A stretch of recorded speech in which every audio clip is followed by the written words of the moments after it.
Hello guys, നിങ്ങൾ തേങ്ങാച്ചോറ് ഉണ്ടാക്കിയിട്ടുണ്ടോ?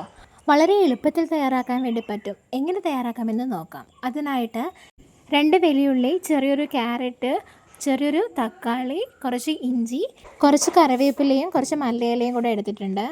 ഒരു പാത്രം എടുത്ത് ചൂടാകുമ്പോൾ കുറച്ച് വെളിച്ചെണ്ണ ഒഴിച്ചു കൊടുക്കാം. വെളിച്ചെണ്ണ ചൂടാകുമ്പോൾ 2 ഗ്രാമ്പൂ, 2 പട്ട, പിന്നെ നേരത്തെ മുറിച്ച് വെച്ച ഉള്ളി, തക്കാളി, ക്യാരറ്റ്, ഇഞ്ചി അതൊക്കെ ഇതിലേക്ക് ഇട്ട് കൊടുക്കാം. എന്നിട്ട് നന്നായിട്ടൊന്ന് വാട്ടിയെടുക്കാം. അതിലേക്ക് കുറച്ച് ഉപ്പും മഞ്ഞൾപ്പൊടിയും ഇട്ട് കൊടുക്കാം.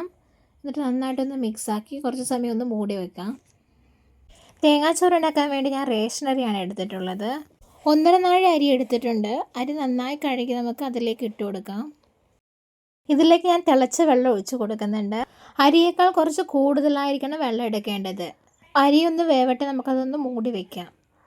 ഇതിലെ മെയിൻ ഇൻഗ്രീഡിയൻസ് ആയ തേങ്ങ, ചെറിയുള്ളി, പെരിഞ്ചീരകം അത് മിക്സിയിലിട്ടൊന്ന് ചതച്ചെടുക്കാം. ചതയ്ക്കുമ്പോൾ കുറച്ച് മഞ്ഞൾപ്പൊടി കൂടി ഇട്ട് കൊടുക്കുന്നുണ്ട്.